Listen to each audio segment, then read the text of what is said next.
After the old man told me to need a third eye for people to see me, he disappeared. And I was left lost in endless thoughts. It was windy as I thought I was still wearing clothes that could not resist the cold at all. The intensity of the wind reminded me of what happened to me in the tombs. The wind was the one who closed the door of the tombs, and after I got out, I discovered that no one saw me except the old eccentric who told me the third eye. This is the strangest thing that has happened to me in my life. I do not understand what is going on around me at all, and my mother is at home, waiting patiently for my return, not knowing that I was next to her all day. I think my last wish is to see my mother and cuddle her before I die. I was still standing by the water and my thoughts were interrupted by a strange smell, a smell like burnt cumin. I walked a little while still shaking the hairs of my body until I got out of the village. The smell is still there as if it is guiding me somewhere. The place I reached is just as empty as a desert, but without sand. I glimpsed a house from afar. This house did not exist for a while.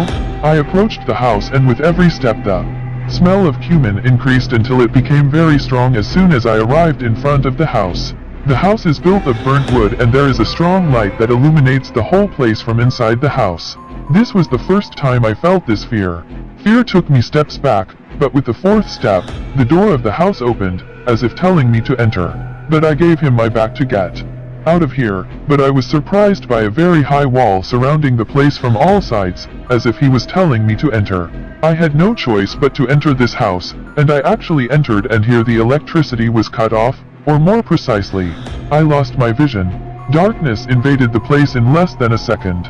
I felt that someone was standing in front of me. My heart was beating fast and audible from the intensity of fear. A thick voice came out and said, "I am here to tell you that the curse of the graves has descended upon you. You must eat the eye of a dead person intact before midnight in order to get rid of the curse." After this unknown voice finished his words, my vision came back to me and I found myself in my place next to the canal, as if I had not smelled cumin or moved from my place and was a prisoner of my thoughts. But no. This cannot be a fantasy. I must move and do what he asked of me, and I will not remain in my condition. The task was difficult and almost impossible, and the results were not guaranteed, but I had no choice but to solve this. I went back to the cemeteries, although it was dangerous to stay here alone at night, but I froze my heart and started digging. And every time I took out a corpse, I found that the worms had eaten its eye. And I remained in this state until I saw from afar a group of people carrying a coffin until they reached a certain cemetery and buried him in it. All of this was happening while I was in front of them, but I was hidden and no one saw me. I waited until they went and dug in this cemetery and brought out that deceased. And I opened his eye and it was healthy. I put my finger in his eye and pulled it out, and this was disgusting and scary at the same time. You don't know how you feel when you are at night alone with a corpse in front of you and in your hand the eye of this corpse. I didn't think much and he swallowed the eye and then put the body in its place again and filled the hole. In fact, I didn't feel anything when I ate the eye except shit. I think I'm crazy. How can I come here and do this under the proof of nothing? I came out of the cemetery desperate and headed home. I want to see my mother before I leave forever.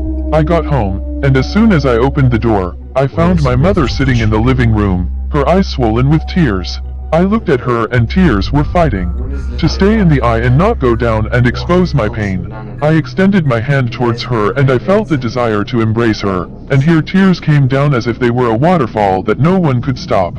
I turned my back to leave the place and here I heard my name. I heard someone call me by my name. I turned my back and found my mom rushing and hugging me. It was an indescribable feeling. I swam in her warm embrace as if I were dead and came back to life again. And after a long hug, like the longest hug in the world, I kissed my mother's hand and didn't tell her what happened, and she didn't even ask me where I was. I finally came back to life. You don't know how happy I am now, as if the life I didn't want to live has now become a paradise on earth, and I don't want to waste it again.